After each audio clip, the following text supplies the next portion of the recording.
So good morning everyone. My name is Lalit Soni and in this episode of News Analysis हम लोग जो है in this episode of News Analysis we'll be talking about Indian Express newspaper.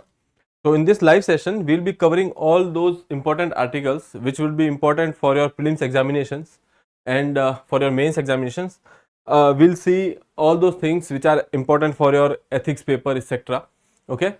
So let's start with the today's live session. We'll try to be as comprehensive as possible. Okay. So we'll start with the front page. We'll look at the news of the front page. We'll talk about that, and then we'll start the real discussion after, which we'll talk about Operation Ajay. Okay, this operation is launched by Government of India. Okay, to bring back the people which are kind of stuck in the war zone in Israel. Okay, so we'll be bringing them back home. After that, we'll talk about Supreme Court on 26-week pregnancy. So there has been one petition in Supreme Court which a lady wants to get an approval for the termination of her pregnancy in 26th week. India has different provisions for the different timeline in the pregnancy. So on 20 weeks we have different provisions, for 24 week we have different provisions, and in 26 weeks we have different provisions. So we'll be talking about the medical termination of pregnancy in India. Okay. After that, India-Canada relations. We know that there has been this killing of one person in Canada, which is a Khalistani separatist, because of which there has been tensions in India-Canada relations, because the Prime Minister of Canada has accused that India has certain links with that killing. Okay. Indian government has denied the allegation. They have told that this is totally baseless. Okay. So there is a tension in India-Canada relationship. There is an article about it. We'll talk about that. And then MY Bharat or My Bharat portal, or you can say Mera Yuva Bharat portal. Okay, we'll talk about this portal. Why this our government has launched this particular portal. We'll talk about the objective and when it will be launched, etc. Then India-China military level talks. Okay, there has been 20th round of military level talks. We have diplomatic channels to talk with China. We have military talks in place so that we can disengage on the borders and make peace on the borders. Okay. After that, we'll look at the editorials at a glance.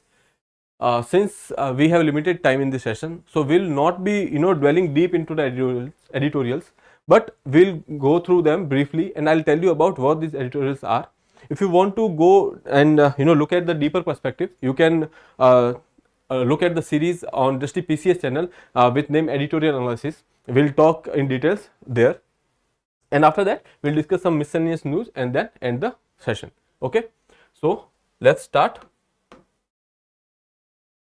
So this is the front page of your newspaper. The headline is India launches Operation Ajay to bring home citizens from war zone. We know that there has been this particular incident wherein Hamas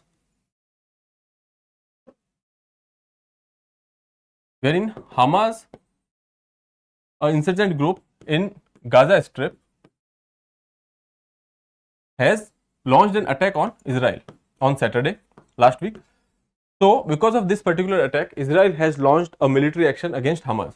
Now this area, or we can say Middle East region, there has been a warlike situation again. We were looking at it like there would be a peace in Middle East now, and we were looking forward to the Israel-Saudi Arabia deal.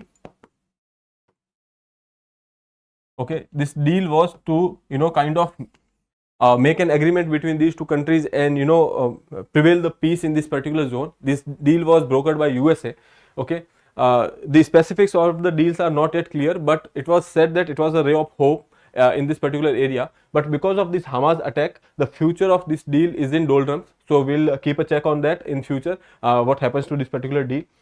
So now, as I told you, there is this warlike situation, and now India has launched Operation Ajay to bring back all those people, Indian citizens, which are stuck in the war zone. Okay, so for your exam point of view, all you have to remember is that the Operation Ajay is launched in the warlike situation in Israel and bring back the people back to our country. Okay, that's all. Other than that, there is this, it's a decision versus I can't stop heartbeat.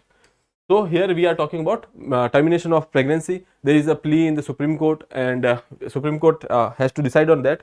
A two-judge bench already given the approval, but then there was some communication between the judges and the advocates, etc., and medical boards, etc. And we have to come to know that there is this ethical question involved in that. We'll discuss that ethical question in the further slides. Then this Jai Shankar meets Canadian Foreign Minister. We'll talk about this also. Okay, so let's start. Operation Ajay, as I told you, it is launched by Government of India to bring back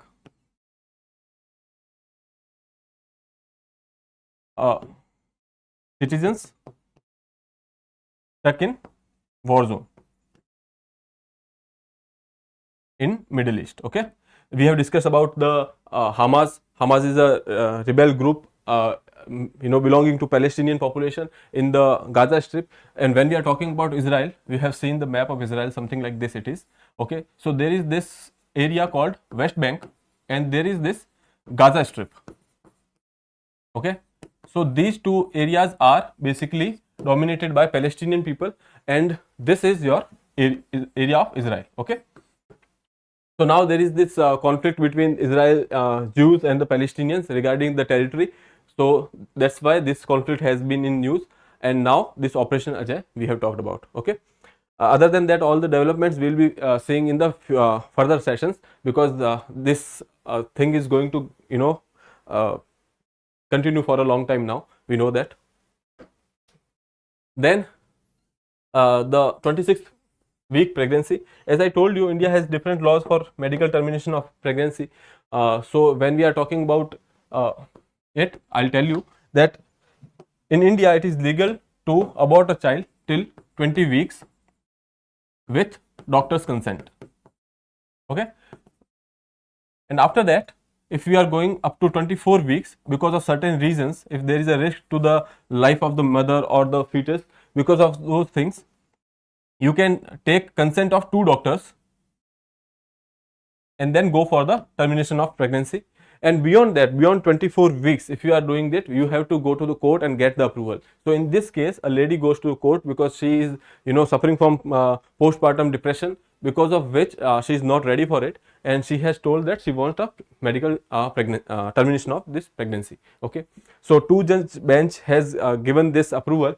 After that, there was some communication, and because of this, now there is a question, and now that bench is divided in their opinion. Okay, the question is, should viable fetus be aborted or given life support? So the thing is, when we are talking about this abortion of the pregnancy, and it is in 26th week, so medical officers are saying that there are chances that this fetus will show some sign of life.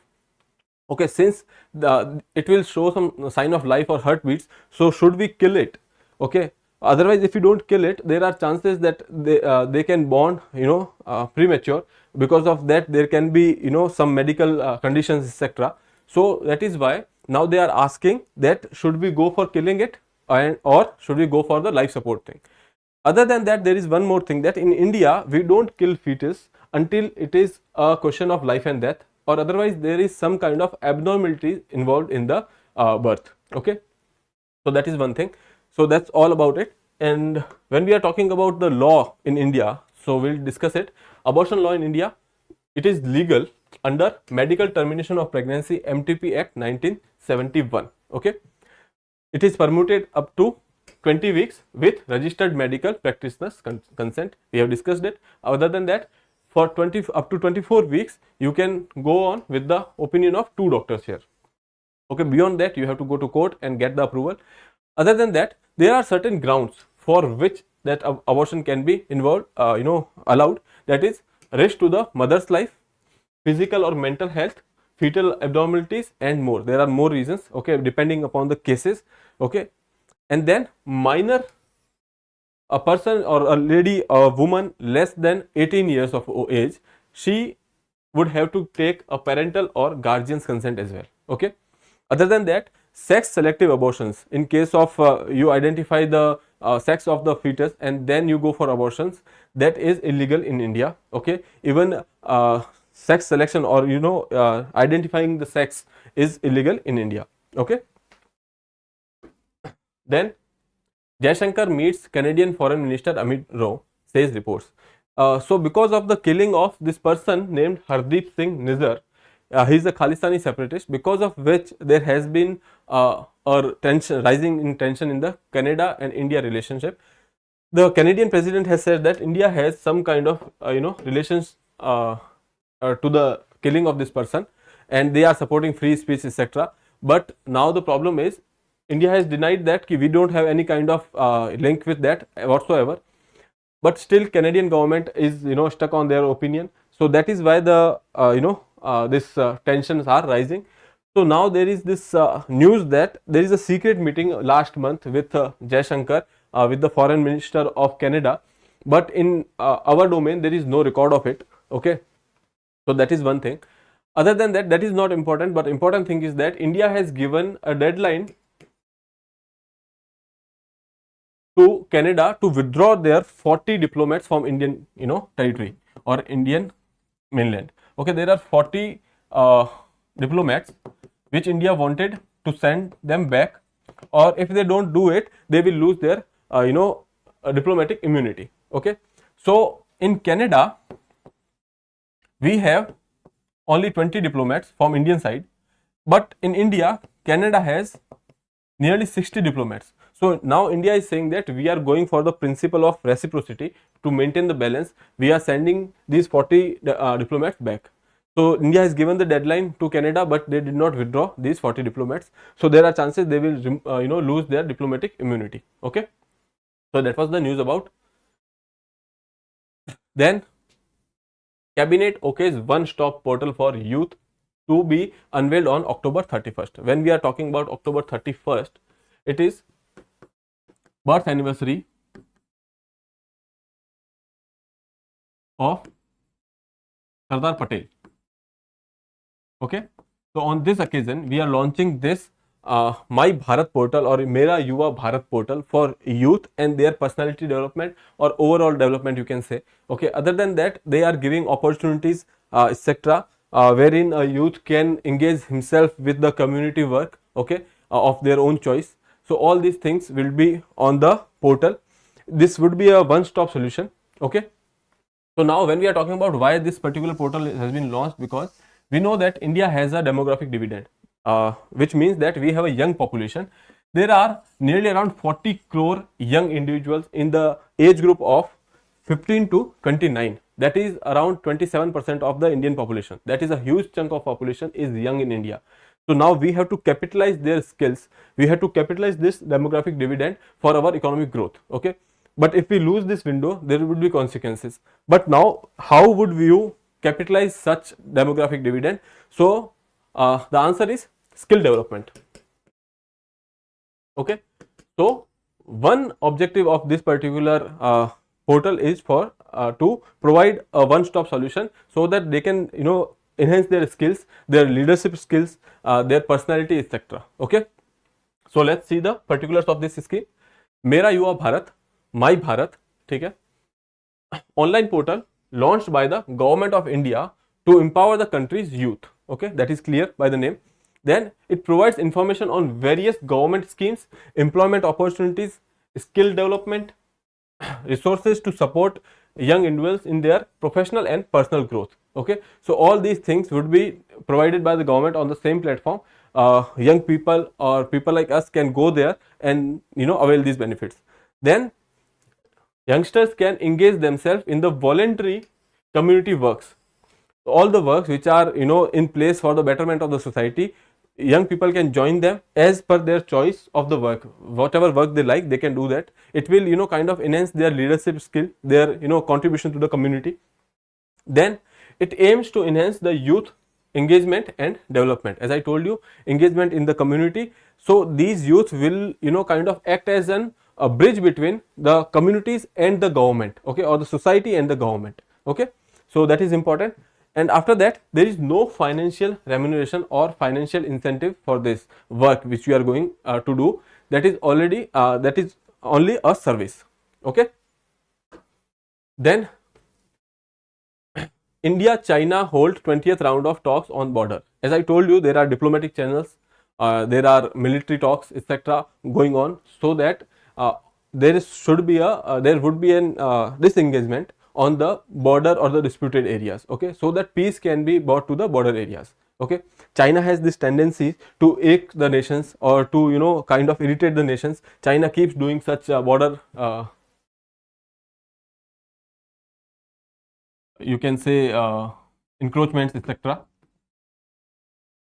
It shows aggression on the borders. Other than that, you must have heard about the stapled visa. China, in case of Jammu and Kashmir and Arunachal Pradesh, gives stapled visa to the citizens of India when they are going to China for some work or etc. They give stapled visa. When they are coming back, they take it off from the passport. Okay, so there is no legal record of that journey. Okay, so that is how China keeps irritating the nations, keeps irritating the nations. They are claiming that Arunachal Pradesh is part of China, but we know that as per McMahon line, Arunachal Pradesh is an integral part of India. Other than that, when we are talking about Jammu and Kashmir, they do it in Aksai Chin area as well, okay, which is been illegally occupied by China. So all these things China keeps doing. And other than that, you must have heard about the Galwan issue, and then hot spring, Pangong Tso Lake areas. In all these areas, they keep doing activities like temporary infrastructure building, etc.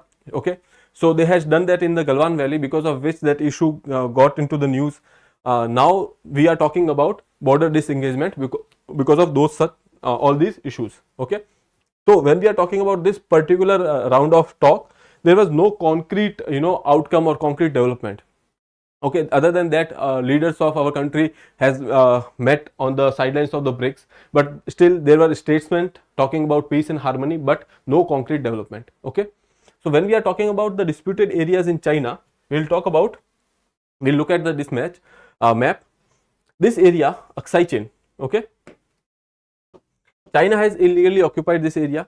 Okay, and some area is being sold by Pakistan to China illegally. Okay, so that is one thing. Other than that, when we are talking about this Arunachal Pradesh, China is claiming it as well. Other than that, there are some areas like this, and this. There are some patrolling related issues already, present in these areas. Okay, so when we look at the deeper perspective, there you can see this Demchok, and there is this Despang Valley. Despang Plains. Okay, so when we talk about these two particular areas, Demchok and Despang Plains, we call them as legacy issues. Okay, they have been in conflict for a long time. Okay, and talks are being going on, but there is no concrete development. Other than that, recently there has been this issue in Galwan, then in Hot Spring, and then in Pangong Tso Lake. So in Pangong Tso Lake, on the northern and southern bank of this particular lake, this you can see here that there is this lake crossing. Okay, and this is your LAC. So most of the part of this lake is located in China, but some part is in India as well. Okay, so there is issue on this lake, around the areas of lake as well, and Hot Spring, then Chusul area where these talks were held in the last time. Okay, and then this Demchok area. So these areas are kind of topics or the locations where dispute is present in India-China border or on LAC, we can say. Okay. Then you can see here this road, Daulat Beg Oldi to Darbuk Shok Road. Okay, this Daulat Beg Oldi or Darbuk Shok Road jo hai, this road is kind of important for our Indian military movements, etc. In case of war-like situations, we can move our troops very easily. So this infrastructure is kind of important for India. So now here you can see they have make a point of creating chaos near this particular road. This is Galwan area, and this you can see the proximity with this road. Okay, so that's why China keeps doing this. China has this expansionist policy, and not only in India but in South China Sea also, China is kind of doing such incidents because of their expansionist policy. So I hope this is clear. There is nothing much about the current topic, but you should know the background. So I have taken this maps here. Then icon of Kerala's adult literacy program dies at 101. This news is not important per se for your prelims examinations okay, but if you look at it, you can take out a case study or an example for your ethics paper or your essay, etc., or even in case of women empowerment, etc., you can take this example. Okay, this woman at the age of 96 years, okay, she has scored 98 out of 100 in exams. Okay, so it shows the kind of enthusiasm she has for the education. Okay, she can inspire a lot of school dropouts, or you can say she can be an example of best example of woman empowerment in this particular time. Okay, so her name is Karthayani Amma, and she's from Kerala, LP, and she died at the age of 101. Okay, so you can remember this example. It is a small input for your ethics or essay paper. So your editorial page, before moving ahead, give me a second.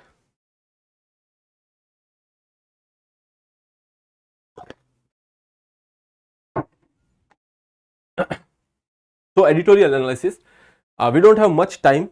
We have in 1 hour of live session, we cannot go and dwell into all these editorials. But what I'll do is I'll select the important editorials. I'll tell you which you have to read for your exam point of view. And if there is something which is very important, I will discuss it here as well. Okay. So when we are talking about this darkness in Jerusalem, this particular editorial is about Israel. So if you want to read it, it would be interesting. Okay. But you can read it on your own.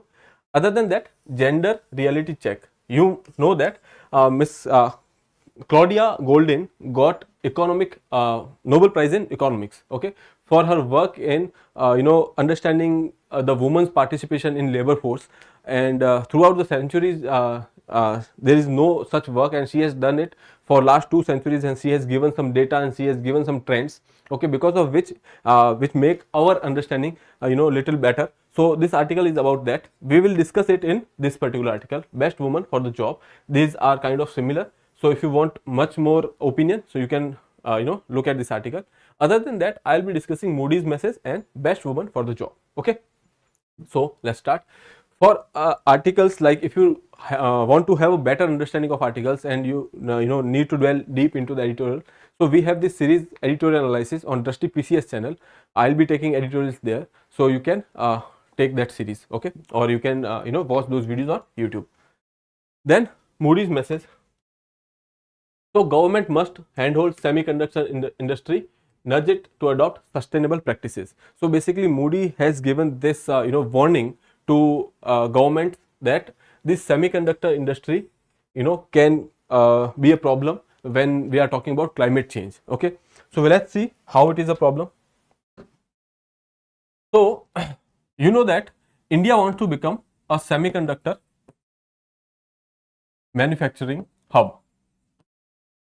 Okay, for that we have launched a program called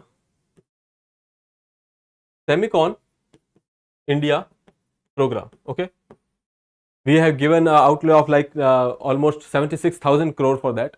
So what we want is that we want to become an alternative to China when we are talking about semiconductors.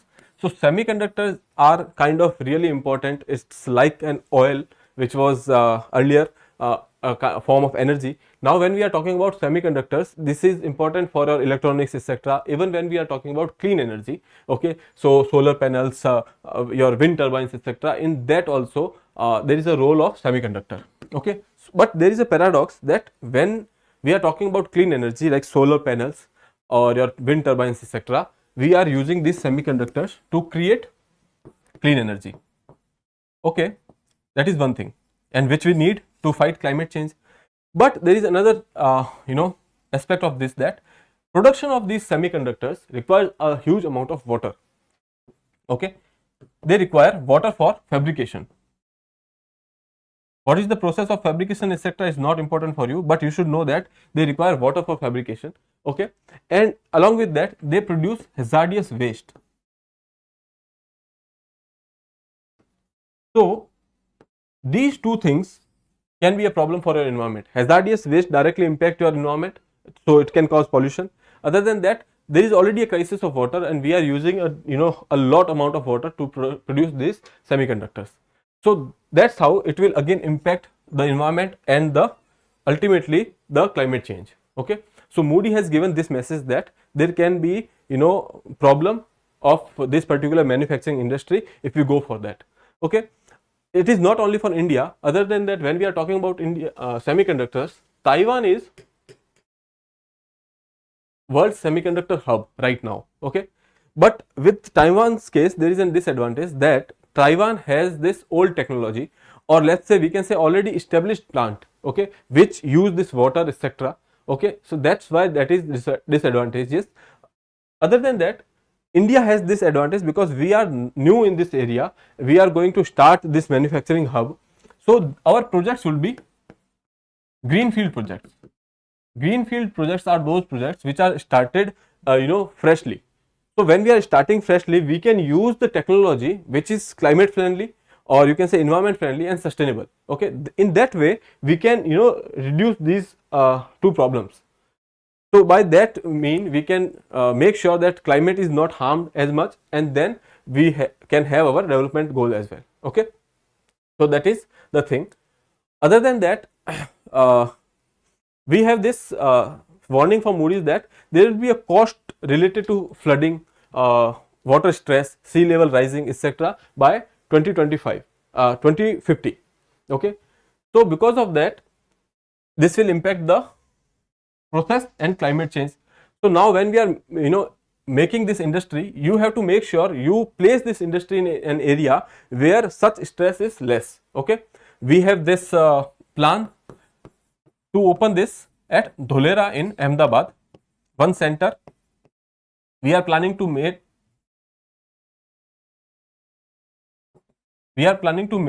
Dholera as a hub for semiconductors. We know that there is a issue of warming there, okay, or heat waves, etc. So we should be prepared for that. Okay, other than that, what we can do is we can converge these two programs with your Smart India, or you can say Smart City. We have Smart City programs. We can converge these two programs and make sure that infrastructure is created in such a way which is climate friendly. Okay, so I think that's all for this particular article. So moving ahead, best woman for the job. As I told you that Miss Claudia Goldin has got Nobel Prize for economics for her contribution in understanding the woman's role in labor force, okay, throughout the centuries. So she is there was no such data, but she has told us that. Now in this article we will be discussing that how her work is important. See, we cannot go through her work of 30-40 years of hard work in one session or few minutes, but for our examination only thing important is that there are some trends which she has shown. There is this myth that if there is growth, participation of women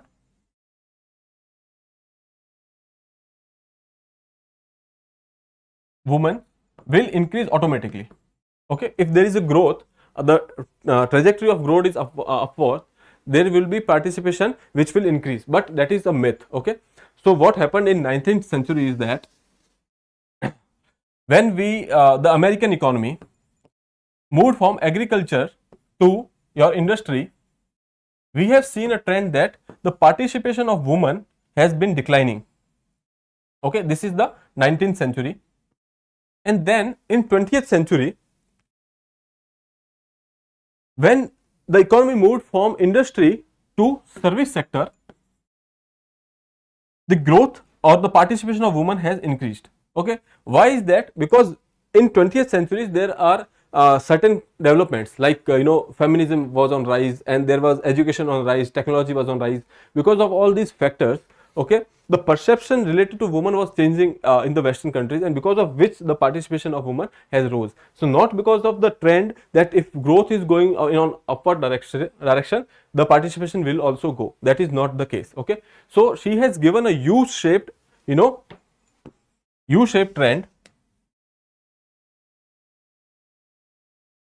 in this particular thing. Other than that, she has told that in 20th century we have seen the trends that participation is increasing, but when we are talking in relation with the corresponding male population, that is still very less. Okay, other than that, their political representation is less. Other than that, they in the same field, if they are employed, they are earning lesser than the men in the same field. Okay, so these are the some understanding she has given with the data. Okay, so that's all about this particular editorial, or you can give it a read. Okay, but briefly I have covered it. Then we'll see some miscellaneous news. Early intelligence show that Hamas attack surprised Iranian leaders. We had this discourse that there are chances Iran was involved in this particular attack by Hamas on Israel. Okay, this was a discourse since Hamas are quite close with the Iran, and Saudi has a kind of tensions rising with Iran. Israel has tension, USA has tensions with Iran, and there was this Saudi-Israel deal brokered by USA. So there was discourse that Iran might have had some kind of link or support to Hamas to launch this kind of attack. But because of some sources and intelligence, it was shown that the Iranian leaders, they were shocked by this kind of incident. So there are, we can say that there is a possibility that Iran was not a part of this particular incident. Okay, it is not important as per se, but in your answer writing, or to link the geopolitics of this area, you can use this. Okay, then blue water behemoth. This is not as important for your mains, but for your prelims they might ask, because once they have asked the Israel's the missile protection system, they have asked in the UPSC, so they might ask this as well. Blue water behemoth, this is USS Zer R Ford. It is the submarine or aircraft carrier. It is an aircraft carrier, biggest aircraft carrier, and it is on the way to help Israel in their military acceleration or military instance they have taken against Hamas. They are going there to help Israel, because there are chances that Arab world might help Hamas, etc. But these are just speculations. But now this is one development. You have to remember just the name, blue water behemoth. Okay, this belongs to USA, and USA is now giving unconditional support to Israel in their war efforts. Okay, so I think that's all for this session. We'll end this, and we'll see you in the next session. Till then, have a good day. Thank you.